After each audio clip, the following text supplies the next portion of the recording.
Vamos ahora a leer la palabra del Señor en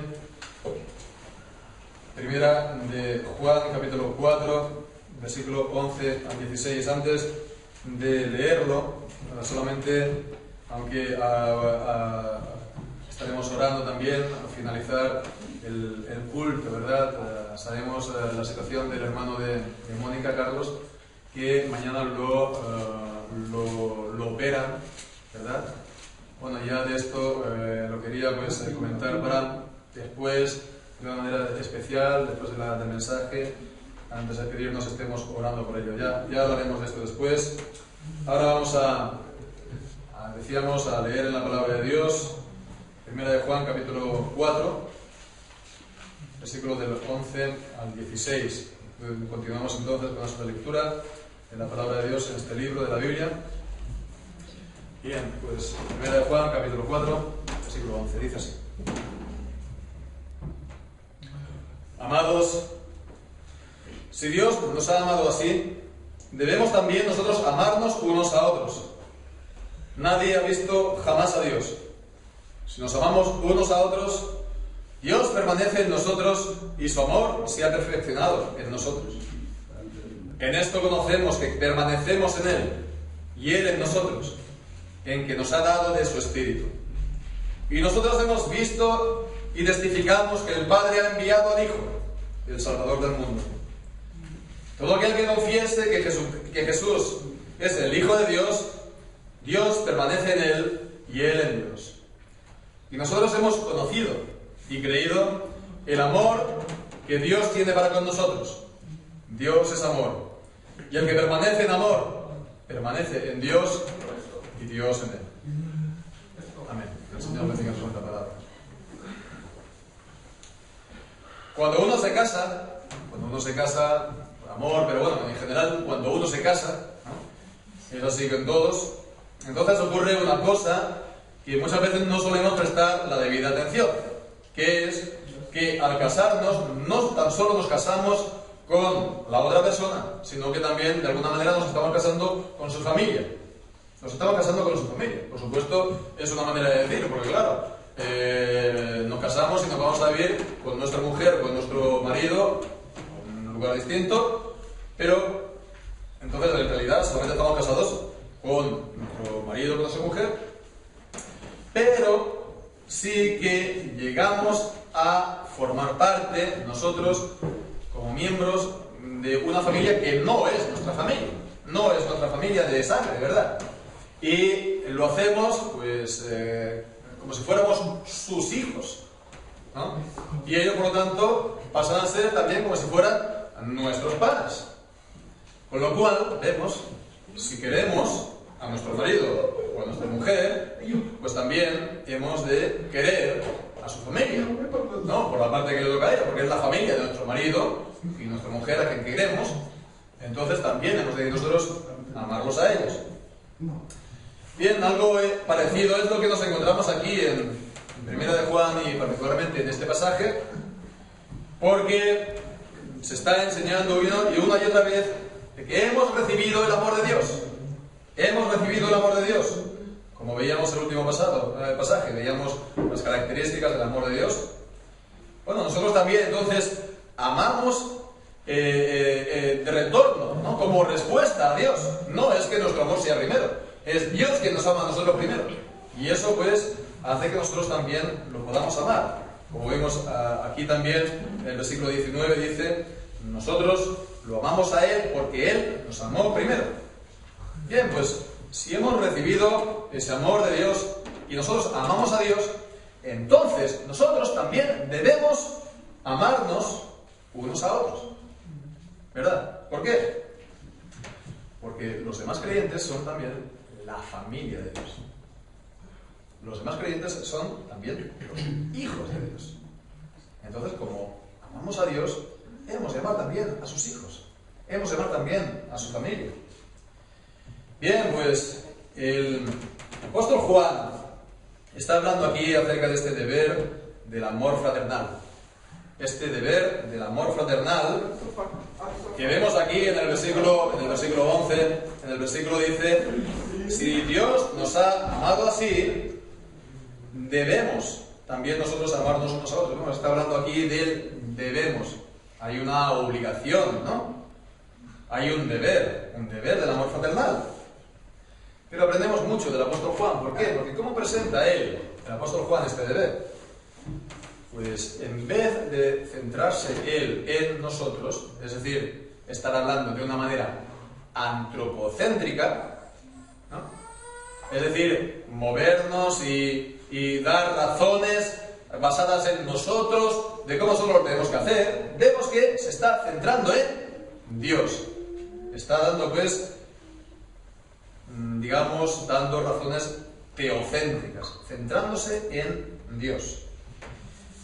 Lo primero que dice aquí en el versículo 12 el apóstol Juan, puede parecer esto un poco contradictorio. La gente a lo mejor no lo puede entender. Dice, nadie ha visto jamás a Dios. Nadie ha visto jamás a Dios. A Dios no se le ve, pero se le conoce. A Dios no se le ve, pero se le conoce. Y alguien puede decir, pero ¿cómo es esto así? Un ateo vendrá y dirá, ¿cómo es esto así? ¿Cómo es que se le puede conocer? Solo existe aquello que se ve, o que se puede medir, o que se puede medir, no, o que se puede palpar o demostrar. Bueno, pues, vale, de acuerdo, pero por ejemplo, de esa manera no se puede ver el calor, ¿no? Sí que el calor se siente, sí que el calor se nota. No se puede ver tampoco, pues, puestos a decir el viento, ¿verdad? No se ve. Pero lo notamos, ¿verdad? Cuando sopla. Y ya puesto pues a no ver, pues tampoco se puede ver el amor. Y tampoco se puede medir el amor, ¿verdad? ¿Acaso el amor es un objeto? ¿Acaso es una cosa que se pueda medir? Pues no. Pero indudablemente el amor está ahí. Cuando se siente, se nota, ¿verdad? Se sabe que está ahí. Pues de igual manera con Dios. De igual manera con Dios. A Dios no se le puede ver, pero a Dios se le puede conocer. Y se le puede conocer por sus obras. Se le puede conocer por el efecto de Dios en nuestras vidas. Lo que Él produce en nuestro interior. Lo que Él produce en nuestra alma. Versículo 12 dice, nadie ha visto jamás a Dios. Si os amamos unos a otros, Dios permanece en nosotros y su amor se ha perfeccionado en nosotros. Vemos, esta siguiente frase está diciendo dos cosas. Dice, si nosotros nos amamos unos a otros, si nosotros tenemos este amor fraternal, entonces, dos cosas, dice. Primero, Dios permanece en nosotros. Y segundo, su amor se ha perfeccionado en nosotros. Dos cosas. Y vemos que a continuación del versículo 12, el apóstol Juan está tratando esto por orden. Está hablando por orden, porque a partir del versículo 13 está hablando de permanecer en Dios y Dios en nosotros. En esto conocemos que permanecemos en Él y Él en nosotros. Y continúa hablando así hasta el versículo 16. Pero en el versículo 17 retoma el segundo tema del versículo 11. Espero que no me esté haciendo un lío, ¿no? Retoma el segundo tema, que es que su amor se ha perfeccionado en nosotros. En esto se ha perfeccionado el amor en nosotros. Vemos, primero, el permanecer en Dios y Él en nosotros. Y el segundo, el amor de Dios perfeccionado en nosotros. Entonces, en esta mañana, como hemos leído también al principio, solamente nos vamos a estar pues quedando, meditando en el primer tema, que es, bueno, el permanecer en Dios, Dios en nosotros. Podemos decir que el este bloque, por así decirlo, tiene que ver con la comunión con Dios. Con la comunión con Dios, porque en resumen esto es lo que significa esta expresión: permanecer en Dios y Dios en nosotros. Y el tema de la comunión con Dios es muy importante en la carta, es un tema principal de la carta del apóstol Juan, la primera de Juan. Lo vemos desde el mismo inicio. En el capítulo 1, en el versículo 3, el apóstol Juan dice que es uno de los objetivos, uno de los propósitos para escribirle. Dice, lo que hemos visto y oído, esto os anunciamos, para que también vosotros tengáis comunión con nosotros, los apóstoles, están dando la palabra de Dios, y nuestra comunión verdaderamente es con el Padre y con su Hijo Jesucristo. Vemos comunión con Dios, con el Padre y su Hijo Jesucristo, a través de la palabra de los apóstoles, del apóstol Juan. En el capítulo 6 también vemos, si decimos que tenemos comunión con Dios, con Él, y andamos en tinieblas, mentimos y no practicamos la verdad, con lo cual está saliendo aquí el paso, el apóstol Juan, de un, podemos decir error, o podemos decir herejía, como lo queramos llamar, de decir que alguien puede tener comunión con Dios viviendo en pecado, andando en tinieblas. Entonces vemos, el apóstol Juan está dedicando casi toda la carta suya a estar despejando este error, esta herejía. No se puede tener comunión con Dios y andar en tinieblas, y andar en el pecado, y hacer el mal, y aborrecer al hermano. Bien, pues la idea de comunión, entonces aquí está expresada con esta idea de permanecer nosotros en Dios y Dios en nosotros. La idea, pues, a tener en cuenta con esta expresión, permanecer, es la idea de morar. Podemos decir la idea de incluso habitar, estar en. Y esto, pues, primeramente es algo que ocurre en Dios, entre las personas de la Trinidad, el Padre y el Hijo. Vemos aquí en el capítulo 17 de Juan. Juan, capítulo 17, versículo 21. Es la oración de Jesús al Padre en la noche que fue entregado, la oración sacerdotal. Dice, para que todos sean uno, como tú, oh Padre, en mí, vemos, y yo en ti. El Padre está en el Hijo y el Hijo está en el Padre, para que también ellos sean uno en nosotros, para que el mundo crea que tú me enviaste.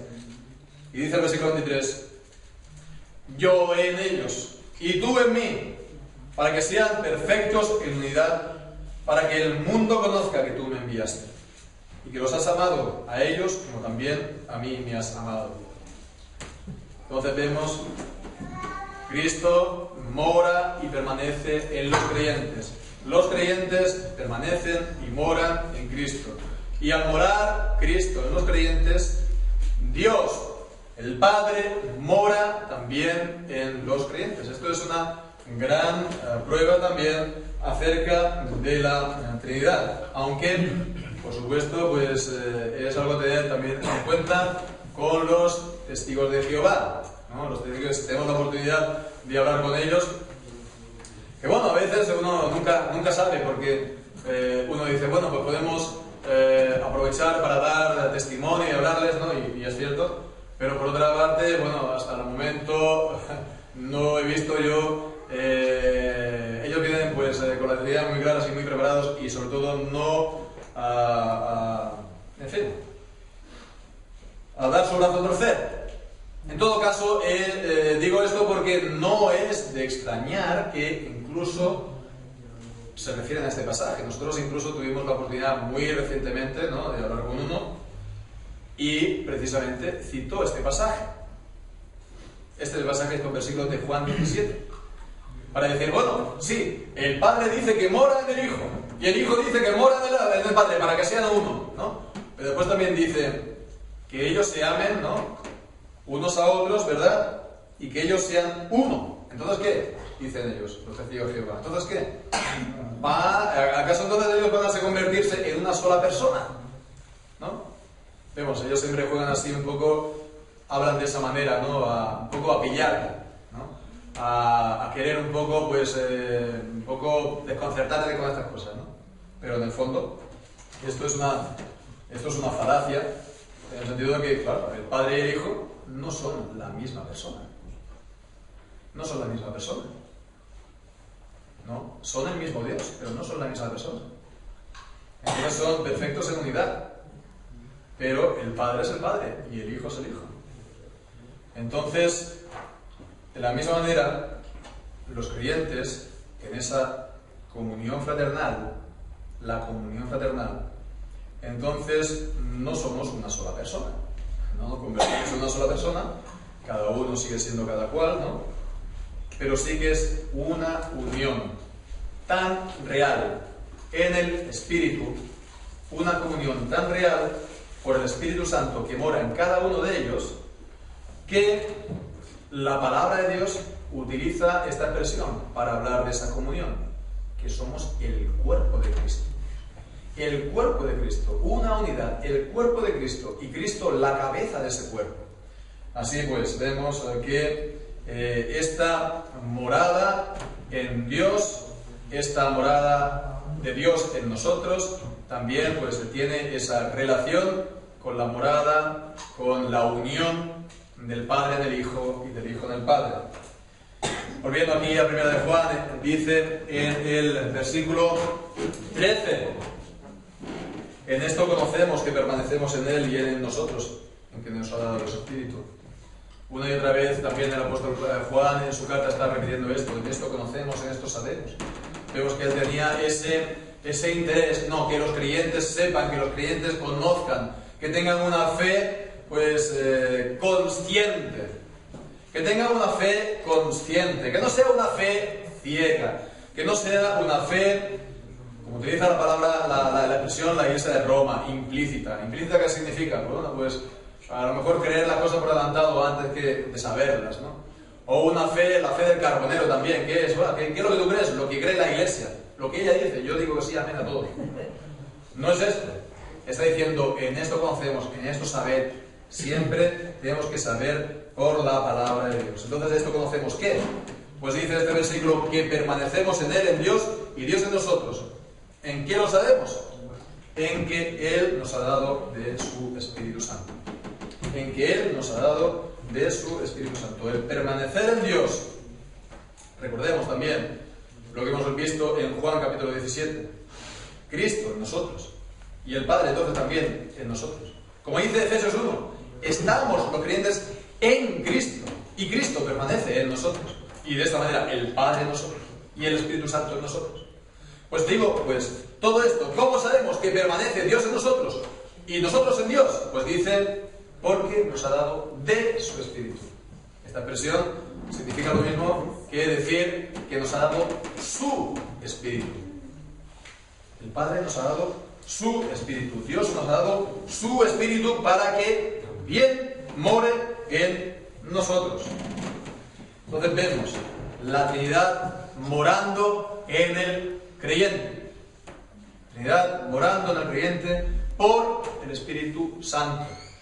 Somos el templo del Espíritu Santo. Y de esa manera somos el templo y morada de Dios en el Espíritu, como dice también la carta a los Efesios. Entonces dice, en esto conocemos que tenemos esa comunión que nos ha dado su Espíritu. Vemos. Hay que saber que se tiene el Espíritu Santo. ¿Cómo se puede saber que se tiene el Espíritu Santo? ¿Cómo se puede saber? A Dios nadie lo ve jamás. ¿Cómo se ve? Por sus efectos, por lo que Él hace en nosotros. El Espíritu Santo nos lleva a Cristo y el Espíritu Santo nos lleva a Dios. El Salmo 75 nos dice, pues, bienaventurado el que tú trajeres, ¿no? Atraigas para que atraigas hasta ti. Dice el Salmo 65, bienaventurado el que tú escogieres y atrajeres a ti, para que habite en tus atrios. El Espíritu Santo es el que nos atrae a Dios. Es el que nos atrae a Cristo, quien nos lleva a Cristo. En Juan capítulo 6 dice, nadie puede venir al Hijo si el Padre no lo trajere. Entonces, el Padre lo trae ¿cómo? Por el Espíritu Santo. Es el Espíritu Santo que obra de manera irresistible en aquellos que Él ha escogido para llevarlos a Él, para llevarlos a Cristo. El Espíritu Santo, vemos, se le llama también el Consolador. El Señor Jesús lo llama Consolador en el Evangelio de Juan. Él es nuestro Consolador. Dice hablando de los testigos de Jehová, del Espíritu Santo, que es la fuerza activa de Dios, no es una persona, dice. Bueno, pues es una persona, es el Consolador. El Consolador. Vemos, es algo personal. Entonces, consuela, conforta, ¿verdad? Anima, da fuerzas espirituales. El Espíritu Santo nos da entendimiento en la palabra, ¿verdad?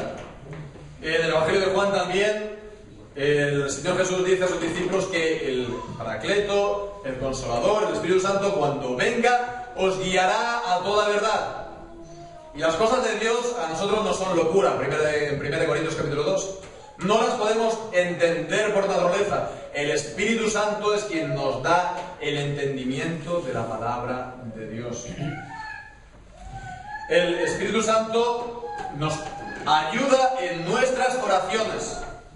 En el capítulo 8 de Romanos nos dice que Él intercede con gemidos indecibles en nuestras oraciones, y de esta manera el Padre, que ve la intención del Espíritu, pues recibe esas oraciones, oramos conforme a la voluntad de Dios y el Señor nos lo responde. El Espíritu Santo también nos da los frutos suyos, los frutos del Espíritu Santo que leemos en, por ejemplo, Gálatas, en el capítulo 5. Dice: el fruto del Espíritu es amor, gozo, paz, paciencia, benignidad, bondad, fe, mansedumbre, templanza. Contra cosas tales no hay ley. Entonces vemos, el Espíritu Santo nos da todas estas cosas, nos da la sabiduría de lo alto, de la que habla Santiago, que no consiste en una acumulación de conocimientos, ¿verdad?, para demostrar cuánto sabemos, sino es la sabiduría pura, pacífica, benigna, llena de buenos frutos. El Espíritu Santo incluso nos da repartimientos de su Espíritu, ¿verdad?, del Espíritu, para que podamos servir a Dios. Nos da dones. No, esto no significa que todos seamos profetas, o todos seamos ancianos, o todos diáconos, o todos pastores, pero que el Señor nos da una ayuda, un repartimiento del Espíritu Santo para que lo podamos a Él servir. El Espíritu Santo, pues, nos da conocimiento, entendimiento, valor para dar testimonio de Cristo, como también está prometido en las Escrituras. El Espíritu Santo nos da también fuerzas. Muchas veces estamos completamente agotados, ¿verdad?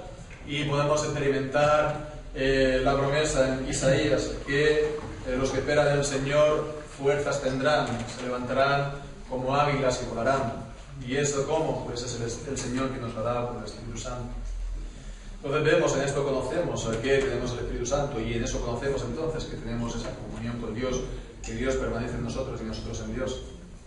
Entonces es posible que uno pueda, teóricamente es posible, es una posibilidad, ¿verdad?, que uno pueda hablar mucho de la Biblia, ¿verdad?, a la manera de un testigo de Jehová, pero no pueda decir una sola palabra de todo esto. No puede decir una sola palabra de lo que es tener a Dios. No puede decir una sola palabra de lo que es tener el Espíritu Santo en su vida. Esto, hermanos y amigos, esto que no sea así con ninguno de nosotros, porque esto es una cosa fundamental para la salvación. En Romanos 8 dice que quien no tiene el Espíritu de Cristo, el tal no es de Él. Quien no tiene el Espíritu Santo no es de Cristo. Y si no es de Cristo, no es salvo, está todavía en sus pecados. Entonces hemos de tener esto claro, que no sea esto así con ninguno de nosotros, por lo cual hemos de estar pidiendo el Espíritu Santo. Hemos de pedirlo, como nos dice Lucas capítulo 11, versículo 13. Tener al Espíritu en nuestra vida. Lucas 11, 13 dice: pues si vosotros, siendo malos, sabéis dar buenas dádivas a vuestros hijos, ¿cuánto más vuestro Padre Celestial dará el Espíritu Santo a los que se lo pidan? Vemos. Aquel que lo pide, y lo pide de veras, el Señor también se lo da. Pasa lo mismo como aquel que va a Cristo. Dice en el Evangelio de Juan, en el capítulo 10, que el que va a Cristo no lo echa fuera, ¿verdad? Pues de igual manera, quien le pide el Espíritu Santo, se lo da. Si alguno no lo hace, si uno no va a Cristo, si uno no pide el Espíritu Santo, no sé por qué no le apetece, porque no le interesa, ¿verdad? La falta entonces no está en Dios, está en el hombre. Hay que tener, por tanto, tomar en serio la palabra de Dios. La importancia de tener el Espíritu Santo y pues esta oportunidad que el Señor da por su palabra de pedir el Espíritu Santo para ir a Cristo, para recibir la salvación. Bien, pues continuamos adelante. Hemos estado pues hablando así en general, tal como estamos siguiendo el pasaje, acerca de la comunión con Dios, ¿verdad? Y pasamos ahora al segundo gran punto, podemos decir, en este pasaje, que tiene que ver también en su tema con algo que ya hemos visto anteriormente. Los versículos 2 y 3 de este mismo capítulo está hablando, nos acordamos, de la confesión de fe en la persona de Cristo, ¿verdad? En esto conocéis el Espíritu de Dios. Todo espíritu que confiesa que Jesucristo ha venido en carne es de Dios, y todo espíritu que no confiesa que Jesucristo ha venido en carne no es de Dios. La confesión cristiana, la confesión de fe cristiana. Bien, pues aquí también está hablando de esto mismo. El versículo 14 dice, y nosotros, ¿quiénes son estos nosotros? Está hablando de él, como apóstol. Los siervos de la palabra también. Pero aquí en este caso los apóstoles, porque dice, hemos visto y testificamos que el Padre ha enviado al Hijo, el Salvador del mundo. Bien, aquí está hablando pues de la venida, ¿verdad?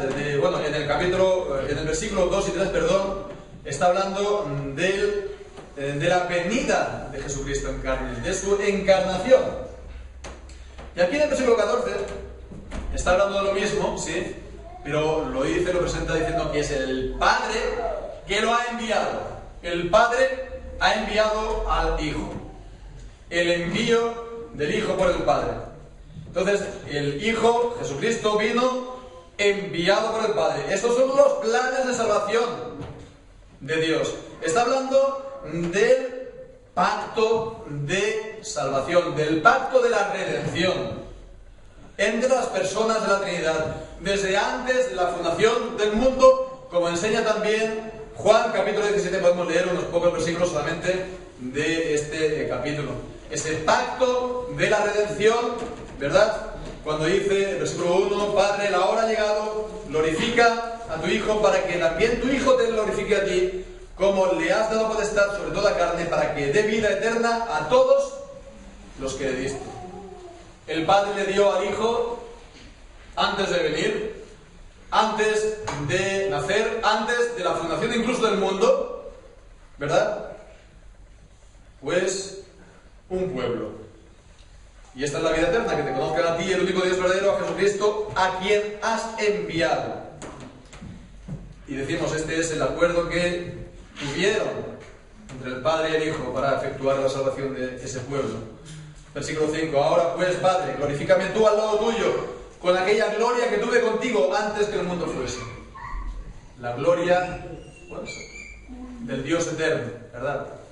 Está hablando pues de este pacto en la eternidad entre el Padre y el Hijo para efectuar la salvación del pueblo de Dios. Este envío es por amor. De tal manera amó Dios al mundo, que ha enviado a su Hijo unigénito para que todo aquel que le crea no se pierda, sino que es vida eterna, sino que tenga vida eterna. Bien, pues entonces vemos, es también por amor. Y lo envió, dice, como para ser el Salvador del mundo. El Salvador del mundo. Versículo 14, testificamos que el Padre ha enviado al Hijo, el Salvador del mundo. Entonces, ¿esto qué significa? Esta versión del Salvador del mundo. Significa que Jesucristo va a salvar a todos y cada uno del mundo. Por supuesto no. Por supuesto no, puesto que aquellos que no creen en el Hijo no verán la vida, sino que la y la de Dios permanece sobre ellos, como dice Evangelio de Juan capítulo 3, versículo 36. Entonces no es por esto. No es tampoco que Él vino a morir por todos y cada uno de las personas de la tierra. Y que, bueno, pues entonces, si no son salvas, es porque ellos, con su libre albedrío, deciden que no quieren creer. No, no es esto. ¿Por qué? Porque leemos, una vez más, en Juan, capítulo 17, leemos en el versículo 9, que leemos, pues leemos ahí que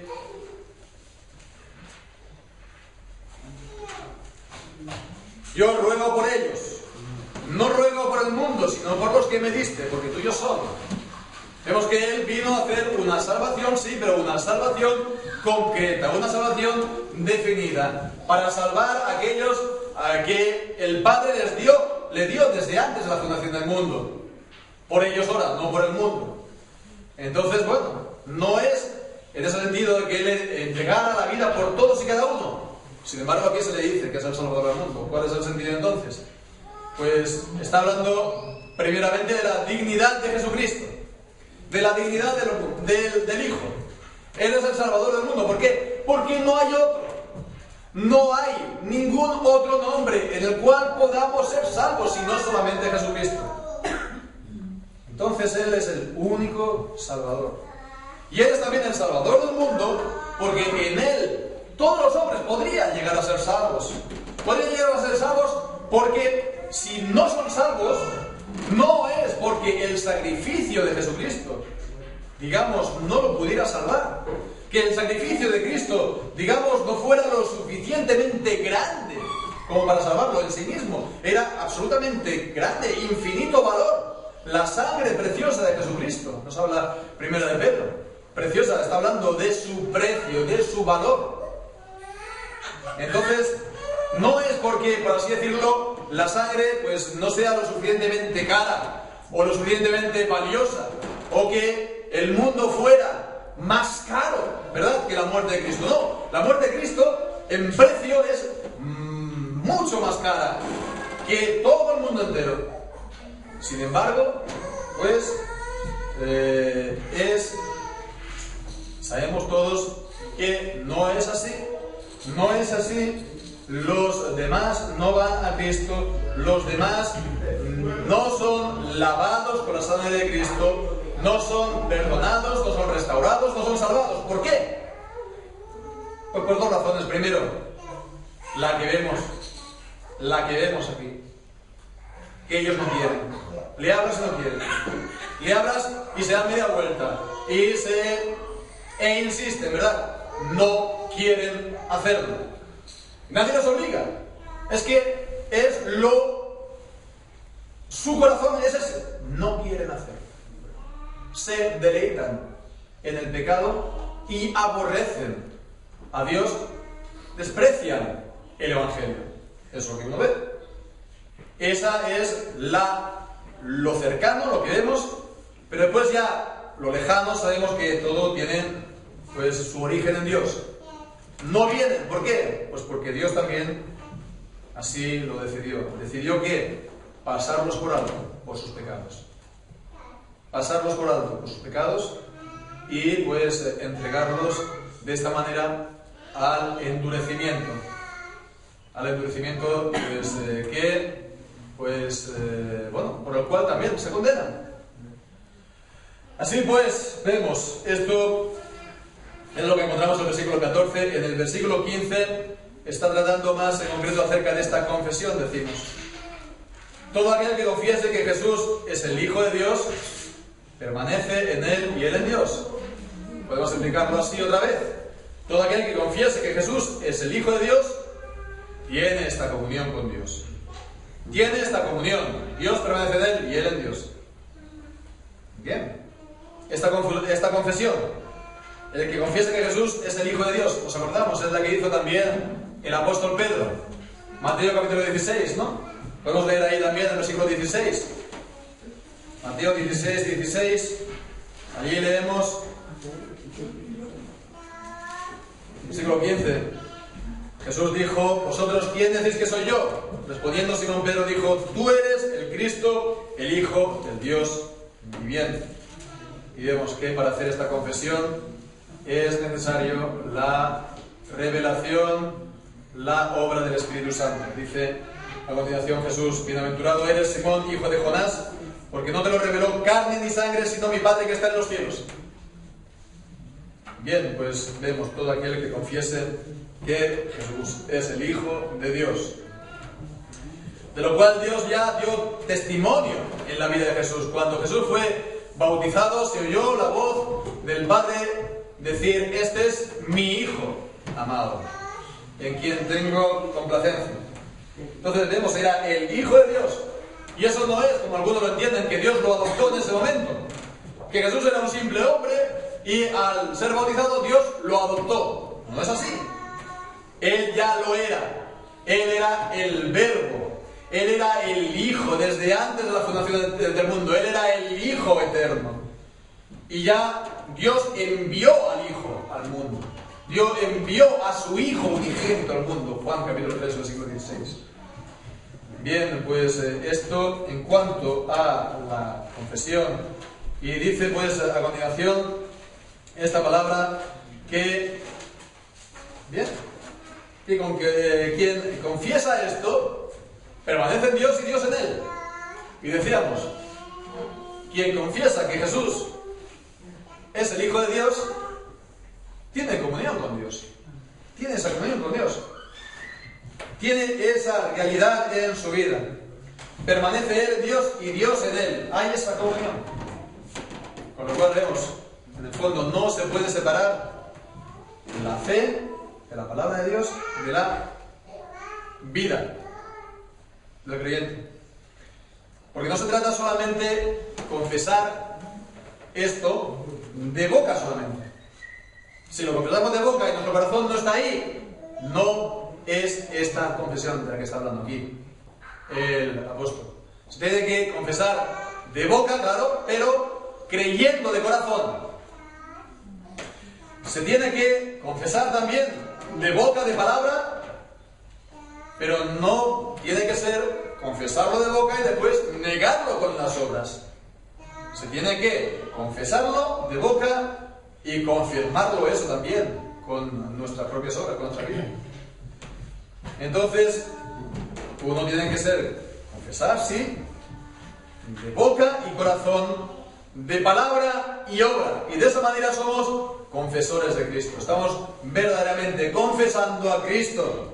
De esta manera somos mártires de Cristo, es decir, damos testimonio de Cristo, somos testigos suyos. Y entonces, de esa manera se ve en nosotros esa realidad de una fe viva.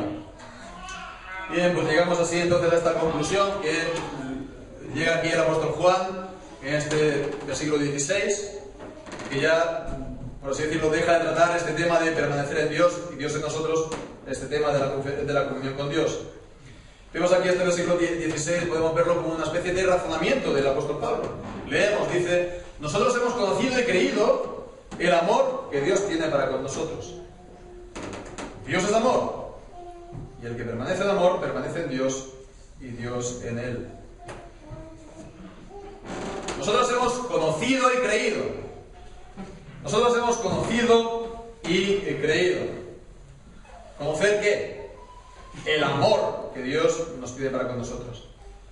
Bueno, pues vemos, es conocido y creído. Es conocer ese amor, ¿cómo? Creyendo que Dios nos ama. Creyendo que Dios nos ama. ¿Creemos que Dios nos ama? ¿Creemos que Dios nos ama? Sí. Pues eso, ese amor se conoce ¿cómo? Creyéndolo. Creyéndolo por la fe, ¿verdad? Dios en sí mismo, en su carácter, vemos ese amor. Y lo vuelve a decir aquí: Dios es amor. Dios es amor, como lo dijo antes en el versículo 8. El que no ama no ha conocido a Dios, porque Dios es amor. Por lo tanto, conclusión, el que permanece en amor, permanece en Dios y Dios en él. Y aquí pues podemos ver el amor fraternal por una parte, como también ese amor, permanecer en el amor de Dios, ¿verdad? Así, en plan más general, el que permanece en este amor de Dios, en este amor de Dios por Él, en este amor de Dios también por los hermanos, pues entonces Dios permanece en Él en Dios, hay esa comunión con Dios. Bien, pues vemos. En definitiva, la permanencia en Dios, la comunión en Dios, se ve por ese amor. Particularmente el amor fraternal, que es de lo que estamos hablando en este pasaje. ¿Verdad? Es importante esto. ¿Por qué? Lo que decíamos al principio.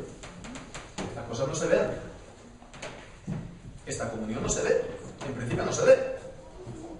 No la ves pintada de colores. ¿Verdad? Yo no la veo. Los demás tampoco la pueden ver en sí misma. ¿Verdad? Y esto es una de las mayores preocupaciones de los pastores, o debe serlo. Que esta comunión sea una realidad en la vida de todos. En la vida de él mismo, para empezar, y en la vida de todos los demás, de la congregación. Que haya una verdadera comunión de vida con Dios. ¿Verdad? Que es también lo que confesamos con nuestra boca. Porque confesamos la fe en el Hijo, en Jesucristo.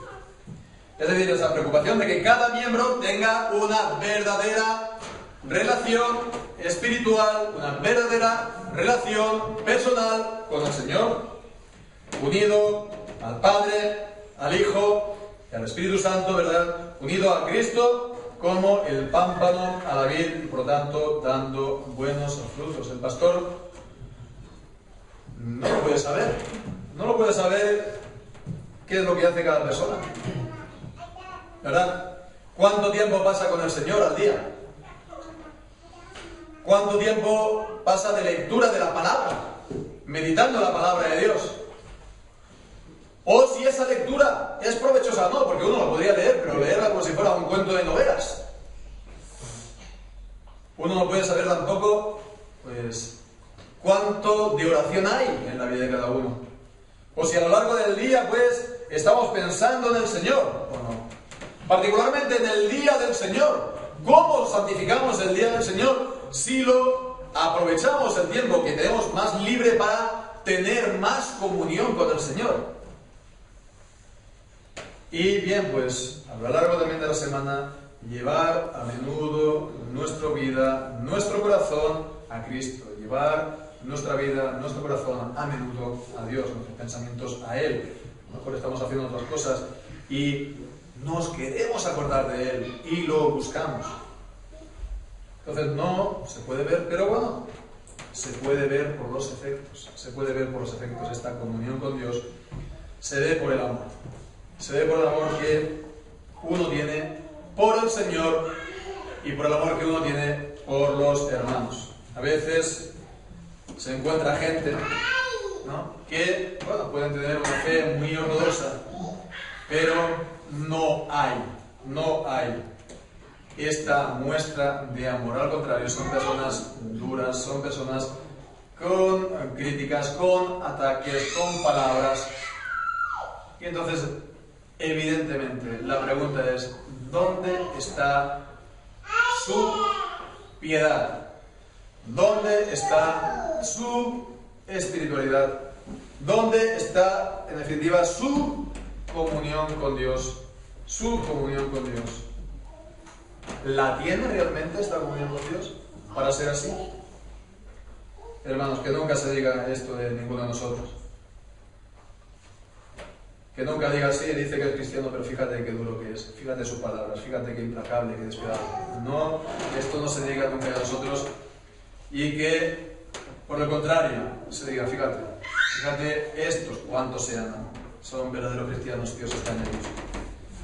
Hermanos, si no tenemos amor, como dice 1 Corintios 13, no somos nadie. Si no tenemos este amor de Dios, este amor por Dios y por los hermanos, no somos nadie. Así pues, hermanos, miremos al amor de Dios en Cristo, creamos al amor de Dios en Cristo, permanezcamos en el amor de Dios en Cristo. Y así entonces permaneceremos en el amor por todos los que Dios ama, por la familia de Dios. Que así sea con cada uno de nosotros.